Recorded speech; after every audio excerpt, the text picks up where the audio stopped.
Hello everyone and welcome to a new video about the Holocaust. In this video we will be interviewing a few people about three questions. What's Nazism? Who was Adolf Hitler? And what was the Holocaust? It's important to know that I will not be asking the questions, or the guy is not going to be asking the questions during the interview. There are gonna be answers throughout the different clips, and we interviewed three teachers and two people, and a student and someone from the outside. So the three teachers were Santiago Tobar, which is the religion teacher for 6th, 7th, and 8th grade. We also interviewed Jimena Aldana, which is currently the English teacher for 11th grade, and we finally interviewed Santiago Tobar from Adriana Vega from Social Studies on 8th grade. Yes. It is important to know as well that two of the interviews will be audio, which are Jimena and Adriana.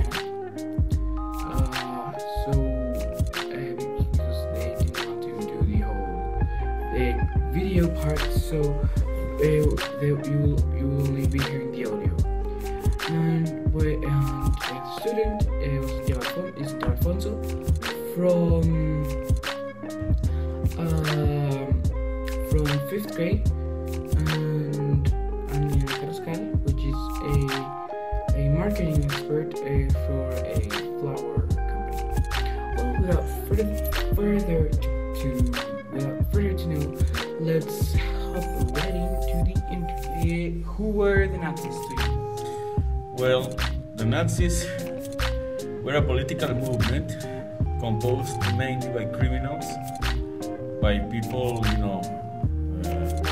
out of the law, people who were trying to gain control over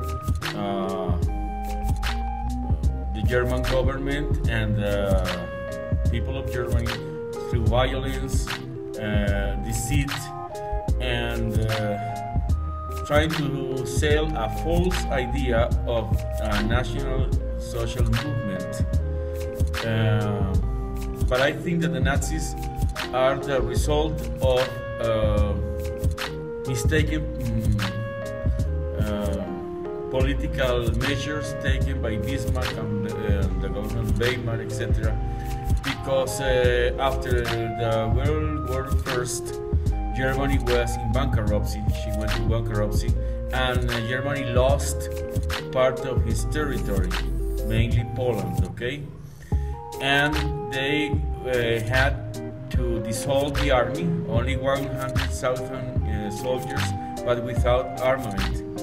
So they were controlled by the French, the British, and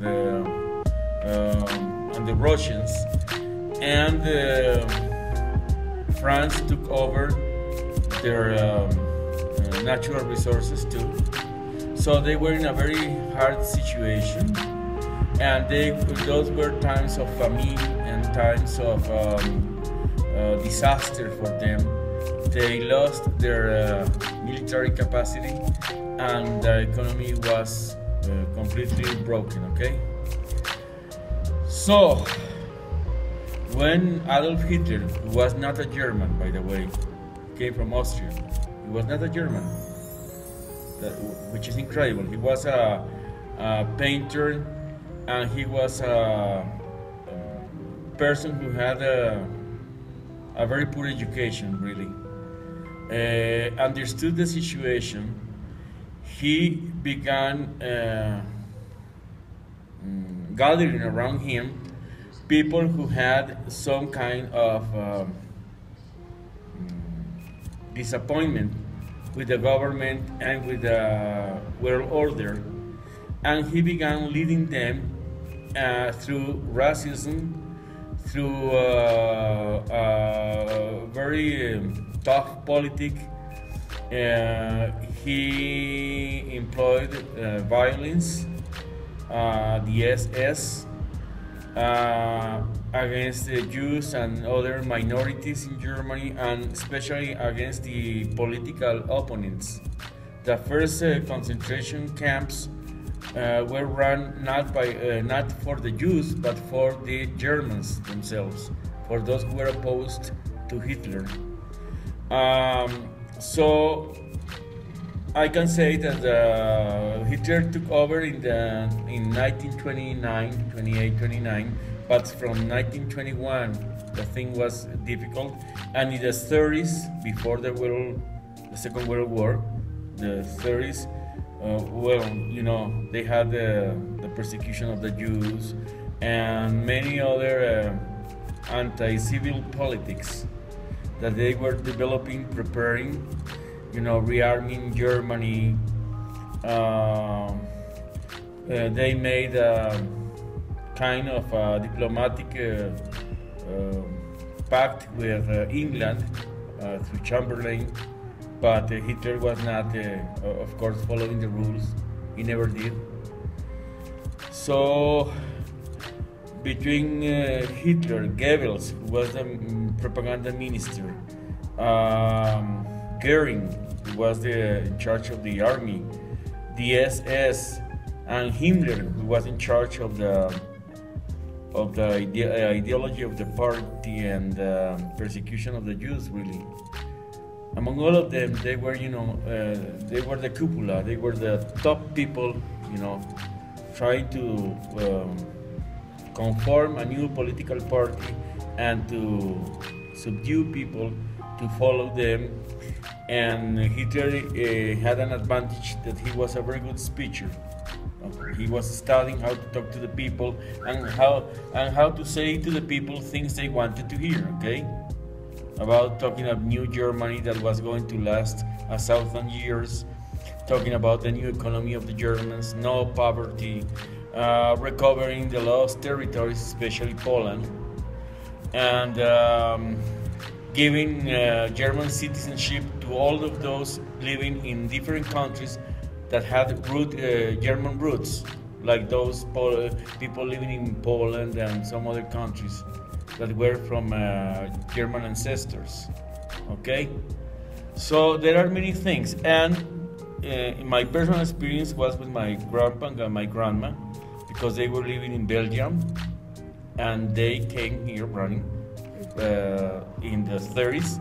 They had to abandon their house and to run away. My grandpa was a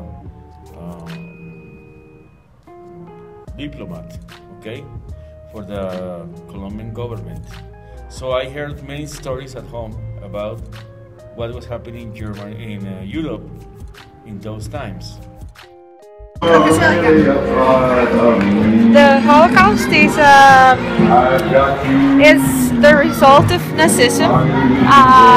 It's basically the process in which Germany decided to get away, like to get rid of all the Jewish in their country.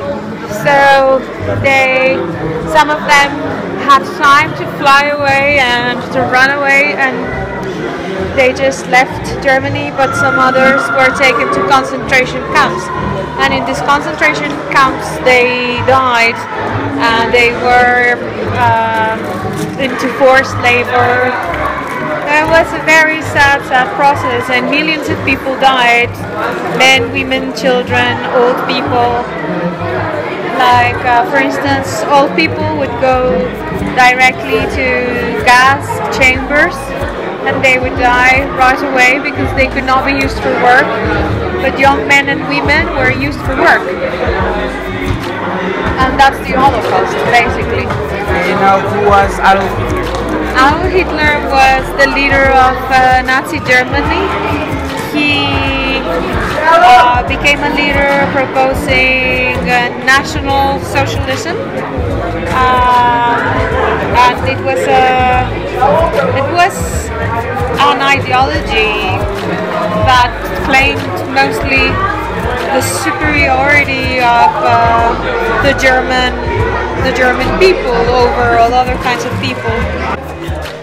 La primera es, ¿me preguntas? Es que es el nazismo. Bueno, el nazismo es una ideología que tiene como su origen no solamente en los 20, sino se remonta un poco más atrás, que es en el siglo XIX, cuando se imponen las ideologías como movimientos políticos y que hacen parte de la vida cultural de Europa del siglo XIX. El nazismo tiene como dos características importantes que se derivan del antisemitismo, también del racismo y también del nacionalsocialismo, que son movimientos también que tienen su origen en el siglo XIX. Entonces, el nazismo se puede definir como una ideología que tiene un fundamento básicamente o específicamente racista, pero para el caso de el momento que se está viendo, antijudío y racista y antisemita. Ok, siguiente pregunta. ¿Qué es el Holocausto? El Holocausto tiene, o sea, ustedes como saben que en pastoral el Holocausto tiene una connotación o un significado religioso, ¿no? El Holocausto tiene su origen también como en la religión judía. El Holocausto significa como quemar, tiene unas características también en la historiografía que lo definen como, por ejemplo, para la historiografía judía lo definen como exterminio, como que se llama Shoah, que es como algo catastrófico. Y para Occidente, para los nazis, tiene como la solución final, o sea, tiene una connotación bastante fuerte racista que ellos lo consideran la solución final.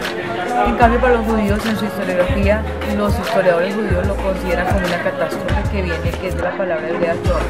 Pero si ustedes ven en algunas definiciones, eso es religioso, como una celebración o algo que es cuando se incinera o se quema a un animal, ¿sí? Eso también tiene un carácter muy antiguo religioso, pero políticamente hablando, el Holocausto es un exterminio que se llevó a cabo durante la Segunda Guerra Mundial y es una persecución a los judíos. Yo diría que tiene varios sentidos. Tiene un sentido moral, un sentido que atenta contra la condición humana, porque además de ser un genocidio, además de haber terminado con los millones de judíos, un atentado a la moral, porque el hecho de quitarle la libertad a una persona, impedirle que piense, que actúe por sí mismo y obligarlo a trabajos forzados y persecuciones psicológicas, temores, miedos, encierros, eso ya es una muerte en vida antes de ser llevados a la hoguera, incinerados, de todo, ya es un atentado a su condición humana y especialmente a su moral, a su conciencia, a su ser como individuo, como ser pensante. Entonces a mí eso me parece, más que el genocidio, me parece la muerte en vida de una persona. Ese es el Holocausto. Y también tiene hay varias hipótesis en torno a eso. Una que plantea que la revolución industrial, especialmente la segunda revolución industrial, marcó como el comienzo de la maquinaria y la tercera de la maquinaria pesada. Dentro de esa maquinaria pesada, pues estaba la competencia entre estados y especialmente entre Occidente. Inglaterra, Norteamérica tiene mucho que ver ahí. Entonces ellos como que financiaron y apoyaron la política xenofóbica y racista de Hitler para como ayudar a ese exterminio judío, porque ustedes saben que históricamente, desde la antigüedad, desde muy antigüedad, los judíos han sido pueblos muy unidos, muy cultos y con un gran fortalecimiento económico. Entonces ese capitalismo que estaba surgiendo en esa época también llevó a que los capitalistas industriales que estaban detrás de toda esa maquinaria pesada de la Segunda Guerra Mundial quieran exterminar también a su competencia. ¿A cuál es su competencia? Grandes banqueros, grandes también personas que tenían participación económica y que tenían también posibilidades de apoyar a los mismos países de donde eran ellos, de Alemania, de Polonia, de Inglaterra, donde a pesar de ser judíos, ellos también tienen sus nacionalidades o viven ahí y ellos iban a apoyar ese desarrollo capitalista, y entonces una manera de quitarlos del lado es eso, apoyando ese nacionalismo y a ese nazismo que se dio dentro de ese momento. ¿Y quién era Adolf Hitler? Era un personaje, hay muchas leyendas, mitos en torno a él.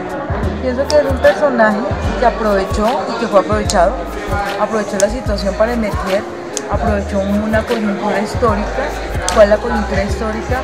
Las ideologías y ese nacionalismo que se estaba dando para formar un partido nacionalsocialismo con sus principios y con los principios racistas y con los principios políticos que querían llevar como a esa Alemania a extender como ese dominio y a volverse algo así como el centro de la historia y del momento histórico de Europa. Entonces considero que él es una persona que aprovechó ese momento coyuntural, como te digo, ese nacionalismo que está existiendo, esos enfrentamientos entre estados y esa carrera armamentista también del momento, esa carrera económica capitalista del momento, la aprovechó. Esa situación que queda después de la Primera Guerra Mundial, que queda también una situación de fuerte desesperanza en Europa, de desencantamiento, aprovecha eso. Pero también aprovechado por los grandes, como se podría decir, como los grandes grupos económicos del momento que querían también sobresalir por encima y pasar por encima del capital. Entonces pienso que fue un megalómano, lo defino como un megalómano, y una persona que tergiversó las teorías por ejemplo, las teorías de la selección natural, de esa teoría de Darwin, esa teoría biológica que se dio en el siglo XIX, donde Darwin pensaba que en la naturaleza y en los procesos biológicos sobrevivía el más fuerte. Él aprovechó esas teorías también de racistas del siglo XIX, porque el racismo empieza en el siglo XIX con Gobineau. Entonces él va a aprovechar eso para aplicarlo sobre la población y sobre la gente, y tratar de adoctrinar y de imponer su ideología a través de la propaganda y a través del sentirse superior. Entonces lo hizo a través de la ciencia con los experimentos genéticos, lo hizo a través de las desapariciones, de las torturas y de el totalitarismo, que el totalitarismo es ante todo el totalitarismo es borrar toda capacidad de pensar, de desarrollarse como individuo, para prácticamente unificar los criterios y llevar a todas las personas hacia sus fines, que eso es él. Entonces yo pienso que es una época muy compleja, pero que tiene sus bases y sus fundamentos en las ideologías del siglo XIX, y que se remonta casi que a donde surgen todos los ismos, ¿no? Todo ese socialismo, todo ese racismo, todas esas ideologías del siglo XIX, esas se vienen y se aplican en el siglo XX. Entonces pienso que es un momento difícil de la humanidad y es un momento fuerte. Pienso que sobre el pueblo judío ha sido muy fuerte. Para mí, sobre todo, más que la tortura física, el holocausto me parece una muerte y un aniquilamiento en vida de las personas, que eso es más fuerte aún que si los asesinan y ya, sino que esa tortura y eso hacerlos sentir menos y borrarles todo pensamiento, toda individualidad, toda cultura y todo para aprovecharse de eso, me parece más duro. Gracias. I think Adolf Hitler was a dictator, leader of Germany and Nazism. And I also think the Holocaust was like a terrorist event that concluded the concentration camp of where they started with the murdering the Jewish people. And I think the Nazism is a politic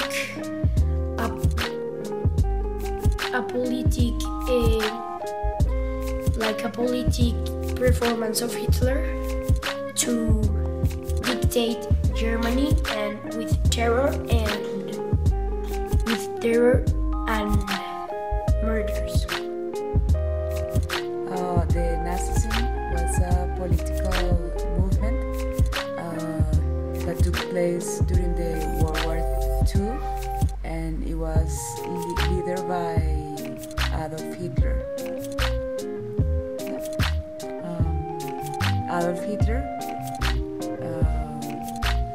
was the Third Reich in Germany, and he was a very mean and bad person who thought that he was superior to everybody. He killed a lot of people during his life. The Holocaust was the most terrible time in our history, where more than 6 million people were killed because somebody called Adolf Hitler thought they weren't pure enough race. I really wouldn't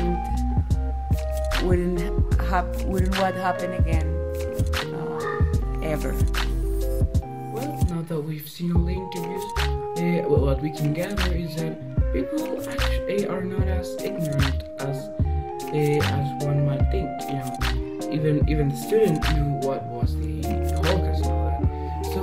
So with all the information we got, we could say that Nazism was a political movement led by Adolf Hitler, which was the National Socialist Party, that was convinced completely by Hitler due to his bidding, all that. And Adolf Hitler was the Third Reich of Germany, known as the Nazis, as I mentioned, and also known as a mass murder by most people. And when it comes to the Holocaust, it was a massacre of approximately 6 million Jews, which was a terrible and cruel thing made by the Nazis led by Hitler, which was a horrible time in history. Well, as you can see, by interviewing people, we actually gathered a lot of information, not only by textbook, but also by guiding on what other people know. So as you can see, this exercise actually makes you realize what people think and know about this and that. But it also tells you it also shows you stuff that you didn't know, or it gives you a moral side of the story. Like, you think this was bad, but this other person think was good, but you think it was the worst thing in time in history. All of those different points of view, which makes